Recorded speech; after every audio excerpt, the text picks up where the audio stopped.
Cashflow Diary Podcast, episode 109. Welcome to yet another exciting episode of the Cashflow Diary Podcast, the podcast that teaches you insider tips, tactics, and strategies for creating leverage streams of cash flow into your life. Learn from top-performing entrepreneurs, business owners, investors, and thought leaders from across the globe as they share their secrets to success. Like what you learn on this and other Cashflow Diary podcast episodes? Go to learninvestingnow.com and sign up to receive powerful tips and information that will help you succeed as an entrepreneur and investor. Now, here's your host, investor, entrepreneur, business owner, educator, speaker, author, and master facilitator of Robert Kiyosaki's cash flow game, Jay Massey. Okay, we're going to keep this one simple, but definitely have some fun. I've been recently had the privilege of going around literally the world and country and sharing information about how to find investors, raise private capital, and do all those fun and fancy things that I know that all of you want to know. So for those of you who might not have been able to make it to maybe Lithuania or Estonia or all the other places that I've been recently, what we've done is we've just kind of taken a little bit of information from those events and we're just going to give it to you right here. So grab a pen, take some notes. A goal, any goal, once obtained, becomes a responsibility. Any goal once obtained becomes a responsibility. What I simply mean by that is that many of you, you're here for your reasons, whatever they may be. There's something you want, and whatever that is, it's something more than what you have at this moment. Can we agree on that? Yep. Yeah, it's something that it's more than what you have right now, whatever that is. Whether that means you've got no money in the bank or $10 million in the bank right now, you're here because you want more of something. You say, well, I don't want money. All I want to do is make sure I free Willy and save the homeless. Great. Guess what? Still takes money, and you want more. You want more fulfillment. You want something. And you're hoping that this guy at the front of the room has the ability to help you get it.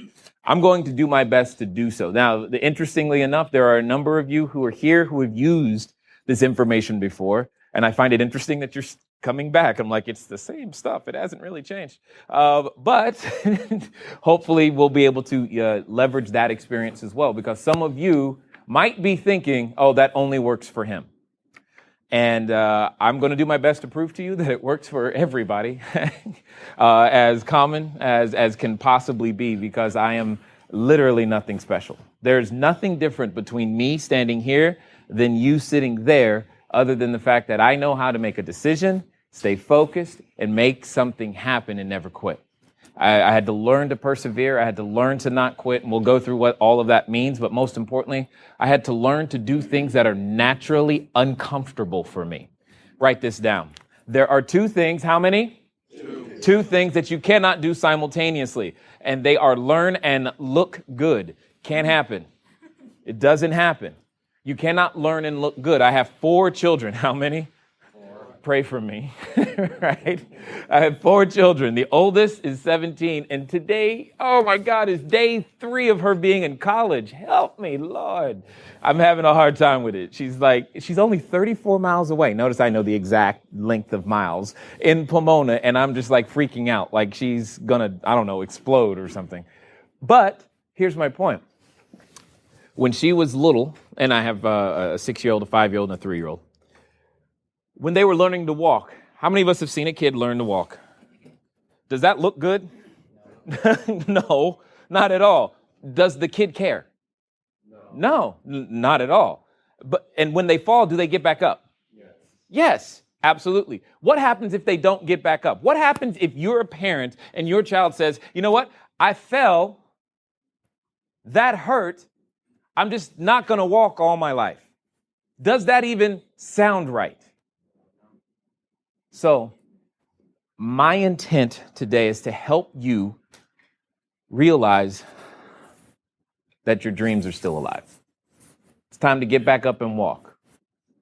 All right? You may have put them to the shelf, because oftentimes when we're confronted with something that we say we want, the first thing that comes up is, well, I don't have blank, or I am not blank. And the same was very true for me.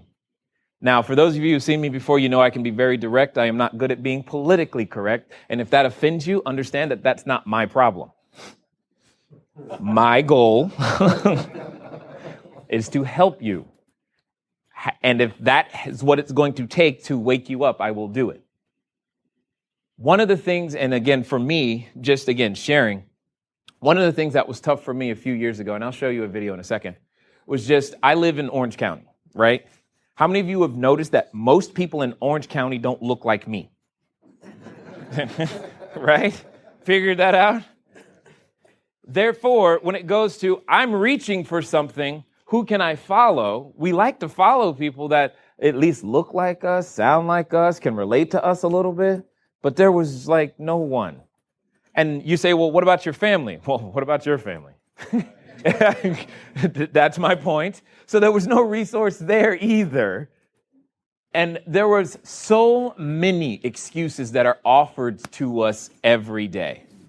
So many. You may have developed a whole bunch of bad habits and bad patterns, etc., but it's never too late to change that.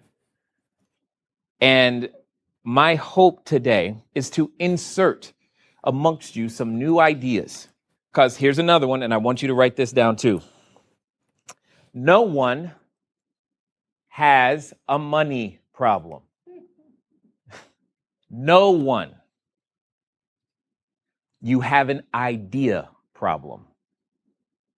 Okay? Now, some of you may have chuckled, you may have laughed. You're like, yeah, right, you don't know my situation. I'm going to prove it to you throughout the day that your issue is not the fact that you don't have a lack of money. You have a lack of ideas. And what's going to happen to you today is that I'm going to give you a bunch of ideas that will, for many of you, create new possibilities that you have never seen. You will leave here and go out there, and even that same window, like right now, it's hard for me to look out this window and not see a whole bunch of opportunity. I kind of like got to shut it off because it's really, really easy for me to see, ooh, there's a problem I can solve. There's a way to make some money. There's a way to help somebody. It's really, really easy to see that. And my intent today is to make that happen. Another thing that we're going to do today is that I promise you I'm not going to do all the talking because that does not work. Doesn't work for me, won't work for you, because my intent is to help you understand that real estate is a skill set. Raising capital is a skill set. How many of you know how to cook? Raise your hand, raise them high. No, keep your hand up if your friends also think you know how to cook, because those are the real people. Okay, excellent. Now, for those, keep your hand up. Now, for the rest of us, this is whose house we're going over later, okay? But did you learn to cook solely by reading book after book after book? No. You can put your hands down. Thank you. You learned to cook because, maybe you saw the recipe and then you're like, okay, I'll try it their way. And then you're like, I didn't like it their way. Let me change it. And then you change it a little bit and now it's yours. Same here. I'm going to give you a ton of recipes. The recipes work. Some of you aren't going to like the taste. You're going to want to add more salt and that's fine. Some of you, you're like, Tapatio is my thing. Great. Whatever works for you. But I will give you that foundation with which you can use to do whatever you'd like. Does that make sense? Yes or yes? Yes. Okay, good. Please understand this. And don't take this the wrong way when I say it. I'm not here for me. Make sense? I'm not. I am here because I strongly believe that if I help one of you, and I don't know who that one is, right? Make just a 1 degree difference. A few years from now, your life will look different. And hopefully, maybe it's one of you that can cook and you'll invite me over for a barbecue. But just hopefully, you know what I'm saying? That's what matters to me. That's what I care about. I care about the fact that I know and I have an understanding of what's going on out there, and what's going on out there. When it comes into our house, it beats us up, and it takes men from being men and makes them hide. And it takes women out of their position and makes them want to take control and do things that are totally outside of their best skill sets. And it destroys families in such a way that it makes it hard for us to live day to day. And I don't like it. I can't change everything, but I can hopefully touch one of you. And if I can give you a key that'll unlock a door, maybe you'll smile once more. Make sense? And if I could just do that's why I'm here. Okay. The money and all that other stuff, great, whatever. Awesome. That's just a means to an end, and we're going to talk about a lot of that in a second. The main thing that gets me excited is what you do with this information. Not that you know this information, because we all have friends that know a lot, but do very little, right? And I'm not that person. Let me tell you who I'm the most concerned about. How many of you would call yourself that A student? Be honest, you might as well. I'm going to call you out later. All right, excellent. Okay, let me rephrase. How many of us have at least one degree and possibly two? Okay, all right, here comes the first possible offending statement. I call those receipts. That's really what they feel like out there in the world. They don't really give you the opportunity to do much. And what I want to do is I want to give you a skill set that is worth more than the receipt you currently have. Does that make sense? Because if I can do that, you really will become different. What does that mean? That means I am what they call street knowledge, period. I don't have no high level. I have college dropout. Okay, I did finish high school. Woohoo! All right. I do have a PhD, public high school diploma. Okay. So I can go that far. But if you want to start talking some well, my economics teacher said, and this, I don't care what your economics teacher said. Because all I want you to do is answer me this question. By a show of hands, how many of us taken a class by the title of economics or something like it? You took at least one of those. Look around, everybody. Look around. See, they all took it. Now keep your hand up if your economics instructor actually owned a business. Oh, sorry. Now look around. Do you see that? See, y'all didn't have their teacher. That teacher probably actually taught them something. And that's what's amazing to me, is that we end up learning things that we think are useful. We get our receipt from people who have no experience in business teaching it, in my opinion, in the first place. And hopefully today is going to be a crash course in a lot of different concepts. Some of them will be higher level. How many of you hate math? Be honest. Okay. How many of you like money? How many of you realize that math and money are the same and suddenly now like math? All right. That's how we go. That's my point. All right. So keep that in mind. All of those things make a difference. And at the end of the day, what I want to do is bridge those gaps that teacher left unsaid so that you can go out there and actually use this stuff in such a way that it makes a difference in your family, not 6 months from now, not 6 years from now. How about 6 days from now? Because at the end of the day, if I teach you a very simple system that allows you to go out there and do that's literally possible. Some of you in this room have experienced that with the information that I've shared before. So all that stuff that you're saying to yourself, well, you don't know what happened to me. You're right, I don't. But that's called so what. So say that with me. So what? The most important question is, now what? Say that with me. Now what? All of those things are so what. The question is, now what? This is what happened. Okay, it happened. The point is you only have now. And many of you know, I mean now o'clock. That's the only time you can act. You got today. You got this moment. Hopefully you'll make it count. You have 86,400 seconds every day. Those are investment opportunities. And here's the first lie you've been telling yourself. Many of you have said, I am not an investor. Incorrect. You are. One of the things you invest are seconds. The problem is how you've been investing those seconds has paid a horrible return. Make sense? And that's the problem. As I had to learn how to reorder that first investment in order to get to the rest of them.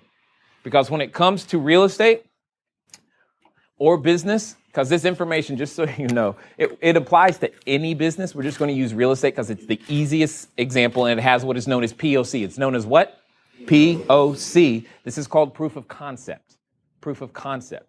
So every business has these 4 components in various forms: knowledge, time, money, and credit. Knowledge, time, money, and credit. The challenge is that you and I have to learn how to invest these things or use one of these resources in a better way than we have for the most part. Typically, when we're seeking information, it's because we lack the knowledge. We have time. We were hoping to make some money, and our credit is shot. Make sense? So we're like, I don't have anything but time.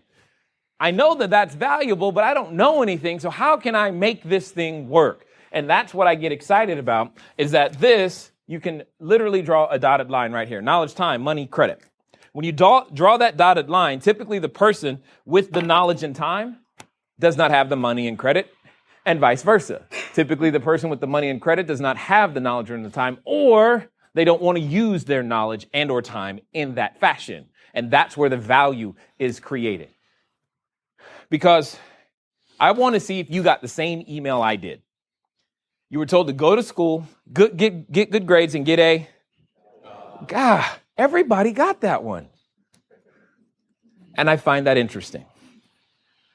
And here's the thing.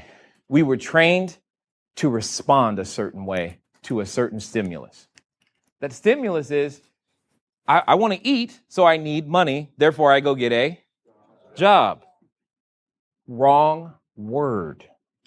What you need is a source of income. You don't need a job. And that was the key. When you begin to go, oh, I just need a source of income, because right now, let's just be real. If you had $100,000 in the bank right now, and you knew another $100,000 was going to show up on January 1st, how many of you would say goodbye to the job? Okay, that's my point. You need a source of income.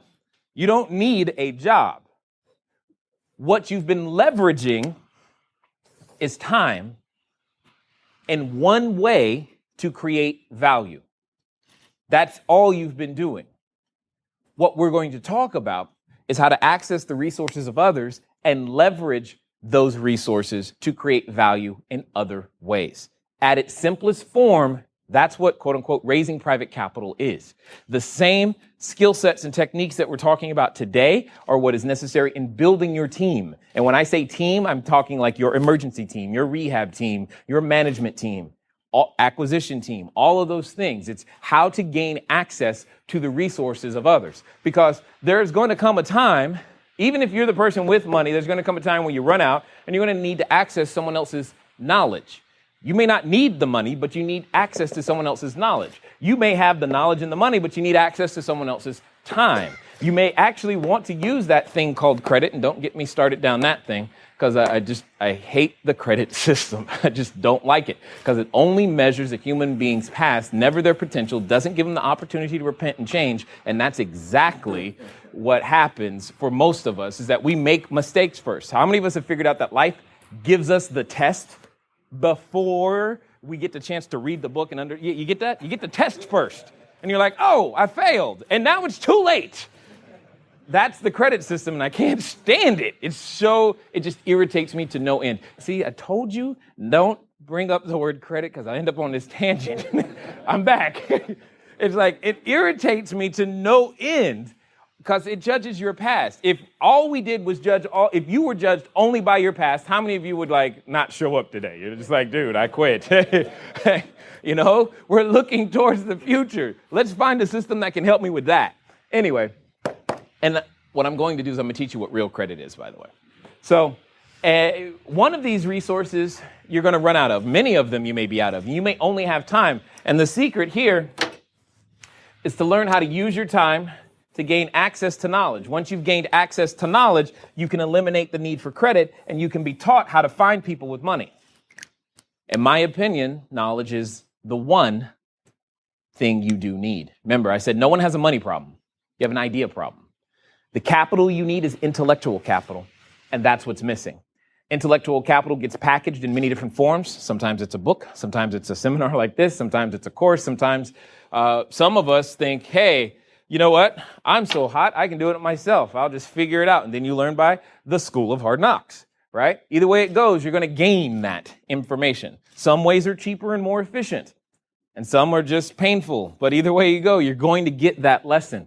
I recommend the more efficient, less painful ways, which tend to involve some sort of upfront investment in knowledge and time before you go out there and do some crazy stuff. But, to each their own. And what it comes down to is we don't invest our time properly. And you say, well, Jay, I went to school. That's true. You went to school, but you got the wrong kind of knowledge. See, there's academic knowledge, there's financial knowledge, and you didn't get anything but academic knowledge. And then there's vocational knowledge, how to actually do something. Like, I would rather our young people go to a post-secondary school that just taught a trade than what are you going to do? I'm just curious. And if you have this degree, please let me know. What do you do with a criminal justice degree? What do you do with that? Go to more school. Great. That's awesome. Yay. That didn't help. What do you do with that? How does that provide value? Does that make sense? And that's what I think about is how does what I'm doing, what I'm learning provide value? How does it solve a problem? And if it's not solving a problem, it's probably not knowledge that's about to make you money anytime soon. The only intellectual knowledge or ideas that earns you money or creates value is the ones that solve problems. And that's what we're going to be talking about, is solving the problem. How many of you would say you've said to yourself, if I had more money, I'd have no problems? Be honest. How many of you think people with money have no problems? Be honest, right? You go, they have problems. They're just different problems. Okay? So you go, well, I got a tax problem. So do they. Trust me. I got a tax problem. It's just a different type of tax problem, right? That you're like, well, they're kids. Think about their kids for a second. Is there a problem there? Kids grow up around too much money? No discipline? No folk? Yeah, there's still a problem. Same thing. You're just like, well, I want my kids to go to Disneyland. That's true. But what if your kid got to go to Disneyland anytime they want it and take all their friends and use a jet to do it? That still can be a problem, right? It's still problems. So please disassociate yourself mentally from the fact that if I had money, I would have no problems, or the people with money don't have problems. Therefore, what on earth could I have to offer them? That is a very disempowering, debilitating thought process.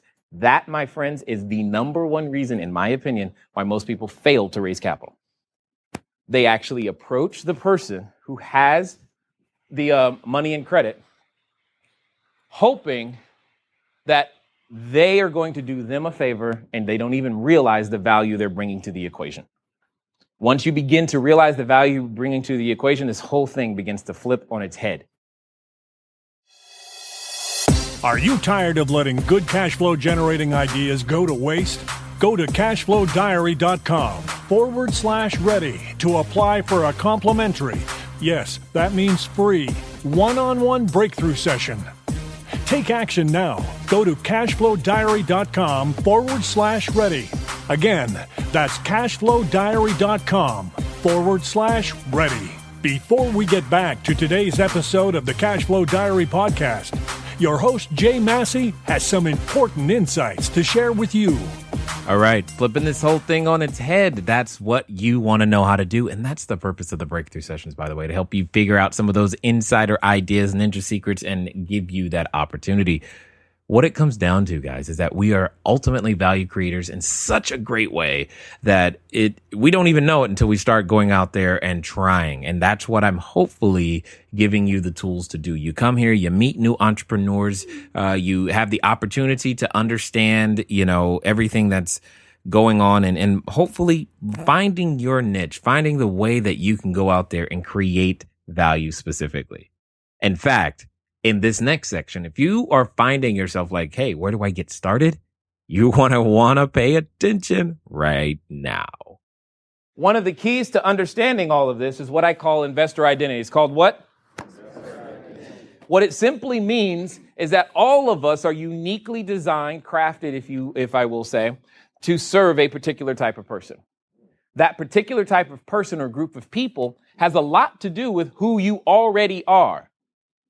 And here's the thing that I see all the time. You stayed up late one night and we're just exiting the summer, so the TV shows will start to calm down, which is great. But during the summer, we always get these flip this in 12 seconds and make $200,000 shows, right? And you're like, yeah, I want to do that. And you actually think it happens in 30 minutes. That's just not how it works. That is so not how it works. And we start going out there and we start going, well, which house is going to make the most money? And we start chasing money. We start thinking that that's what we need to do. And we've forgotten the number one person that we must keep in our head, and that is the customer, i.e. whom we are serving. And that's how I look at it. Whom you are serving. The most important question, the most missed question is whom you are serving. Because most of you, you'll come to me sometime today and say, ooh, Jay, I found this online. What do you think? Is this a good deal? How many of you are willing to admit that right now you just said to yourself, crud, I brought that deal hoping he would look at it, and man, he just said that. Who did it? Who did it? Somebody always does. Yeah, I know someone always does it. It's all fine. My point is that it happens, and you've got it in the wrong order. The most important thing is understanding who you're going to serve. Because once you understand who you're going to serve, everything else gets easy. It gets clear. You know how to market because you find out how to reach them. You know what type of properties to buy. You know where to buy them. You know who to work with. All of that stuff gets easier once you understand whom you are serving. Without that, it's squirrely and there's too many possibilities, too many answers to the same question. So that's what we're going to talk about for this first section is your investor identity. Here's the order in which you take down a property, raise capital, make a business plan, do whatever you want to call it. This is the order that it happens. IMTD.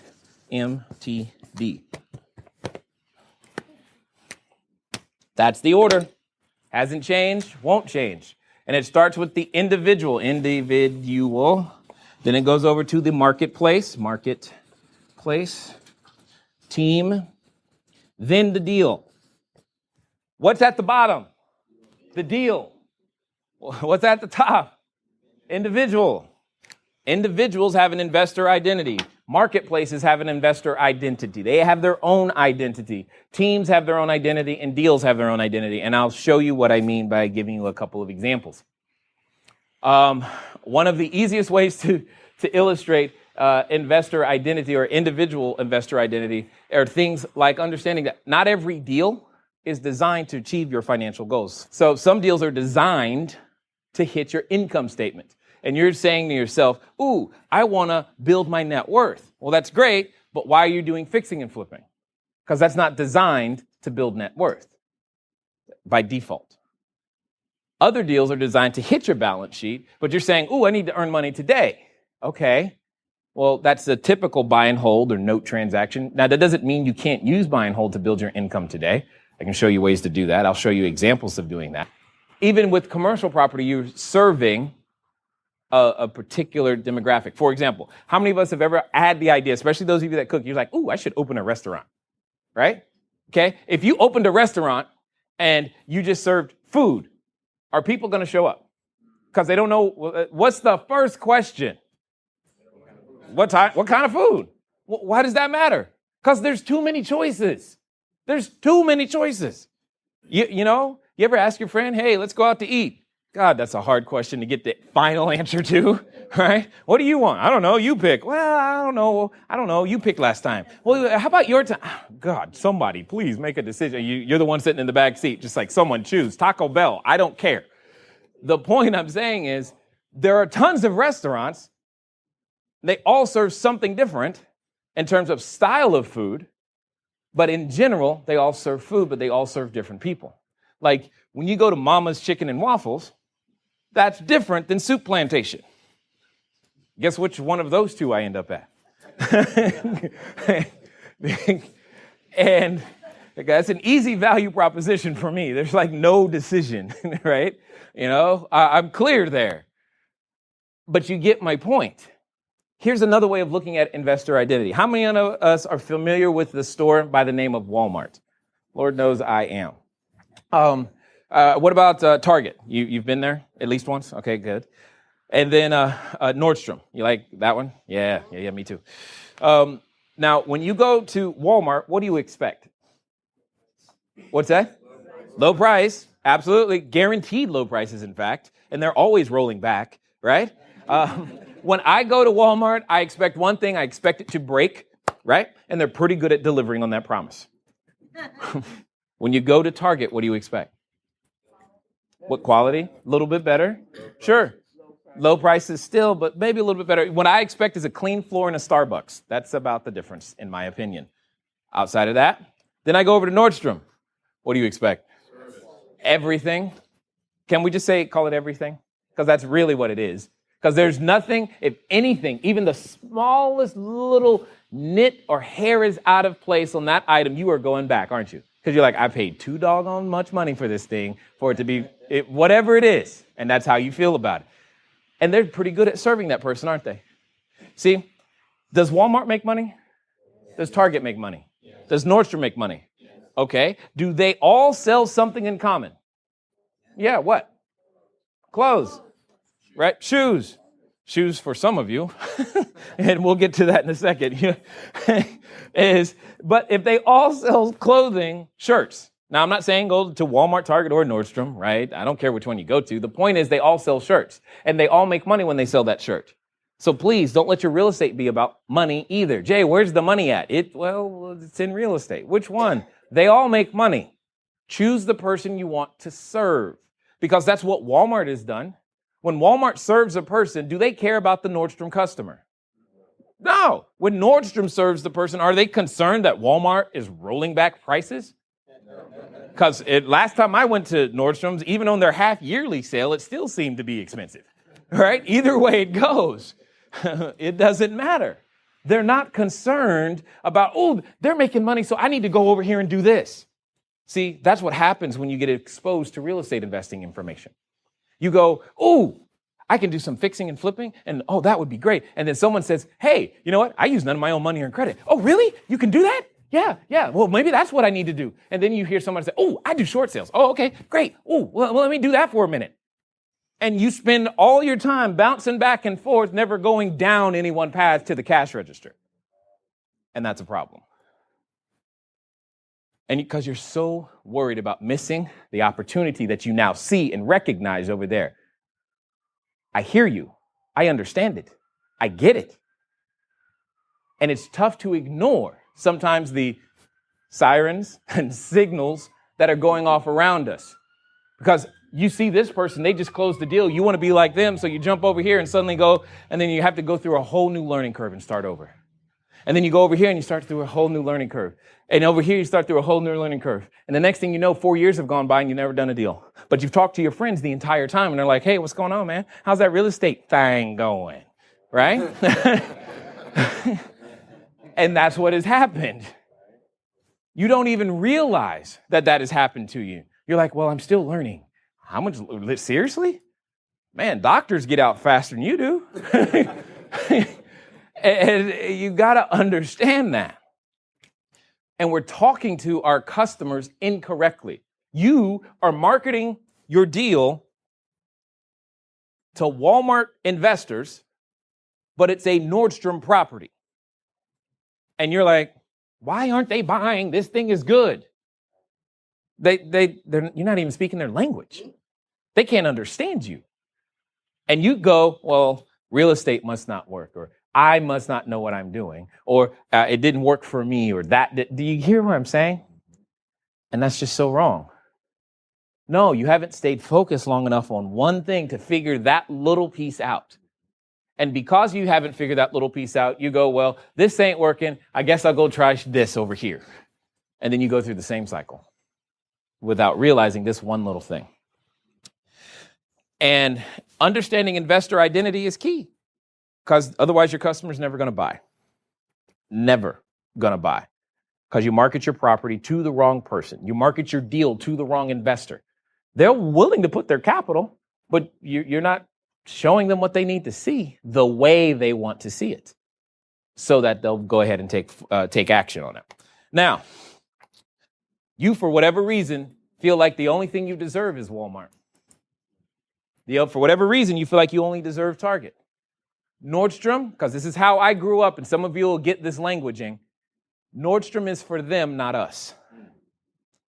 That's what I was taught. I didn't know Nordstrom was for me too.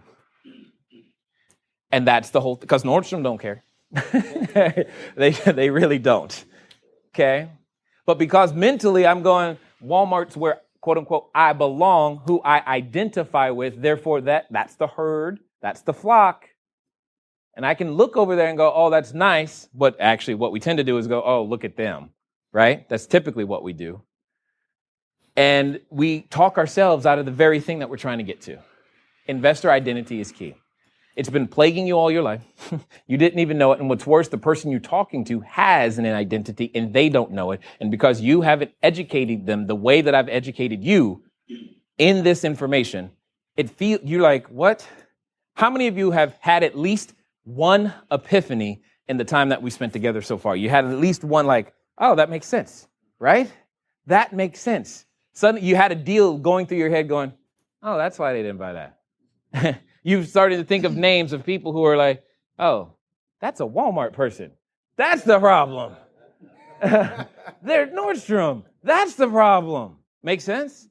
The person you're concerned about first is you. That's the first person I'm concerned about. The second person is whom you're talking to. Okay? If you're talking to someone and you're trying to sell them a property, who's a realtor? Licensed realtor, any state, excellent. Your customer, that buyer, has an identity and they identify with certain properties for the same reason. So now you want to make sure that their identity matches what you're showing them and your identity doesn't matter so much. Make sense? Unless you're trying to be a specialist. You realize you don't need to dominate every aspect of the market in order to make a decent living, especially in real estate. Because bless you, there's lots of commas and zeros in this business.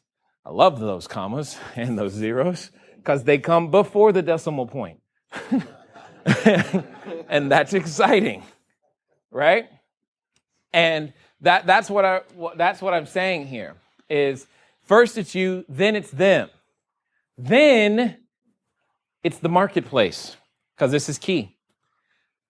If I said I wanted a marketplace that went up like this and down like this and up like this and down like that, where in the United States might that happen? Right here. Vegas, right here, right? Phoenix. See, what'd you say?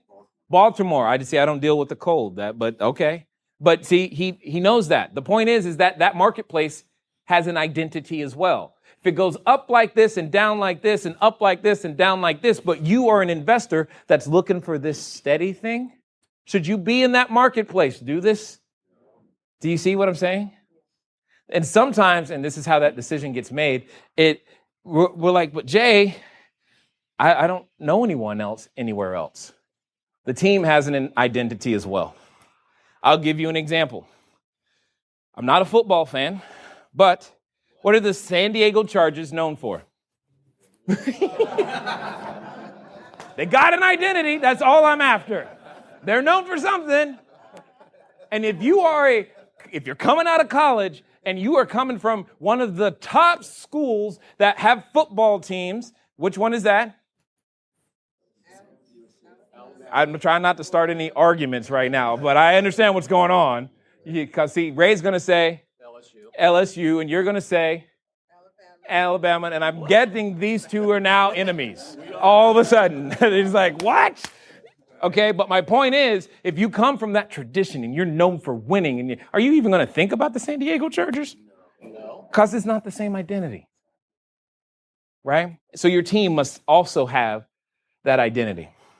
My team, like my real estate team, my business, we are known as executioners because that's what we do. We execute like nobody's business. Now, eventually we plan, but we execute really, really well all day long. If you want it done, give it to us. It'll get done because that's what we do, right? But that's our identity. And everyone on the team has had to adopt that identity of getting it done, right, Jacob?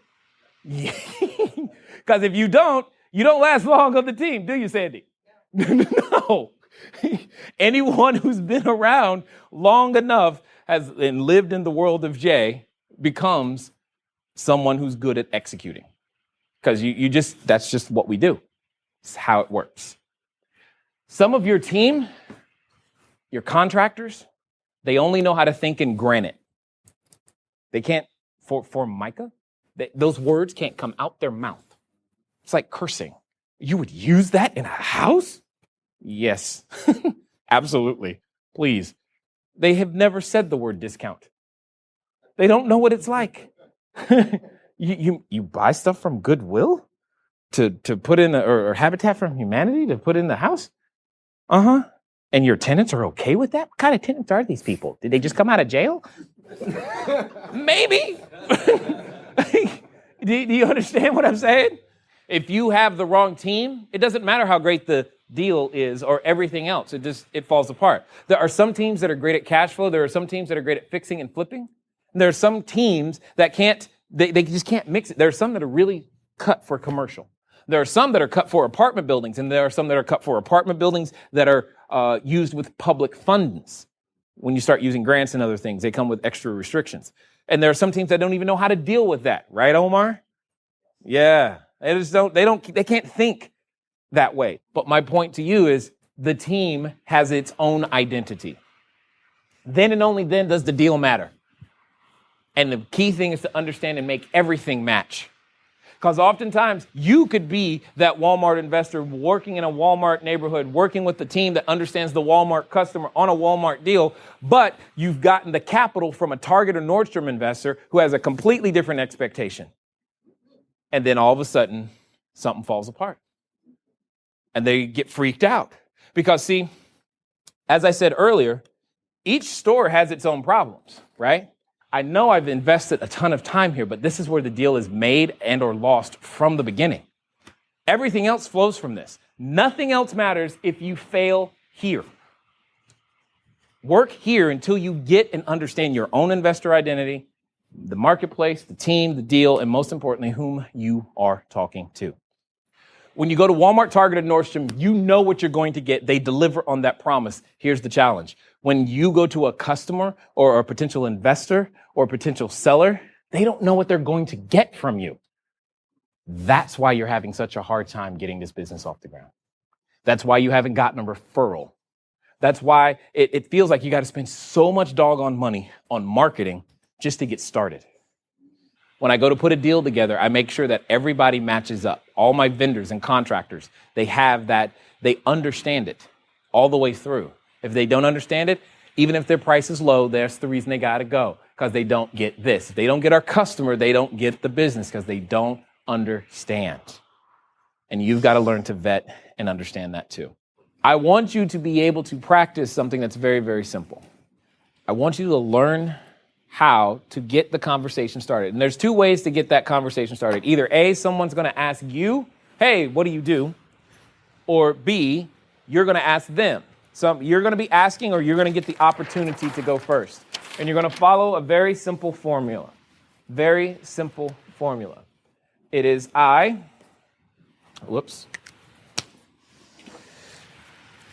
verb, target market, benefit, so they can benefit. This is step number one.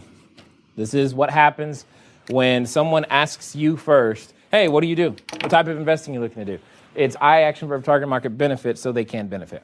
What I mean by that is I show retiring doctors how to leverage their Keogh plans so they can make sure they don't outlive their money.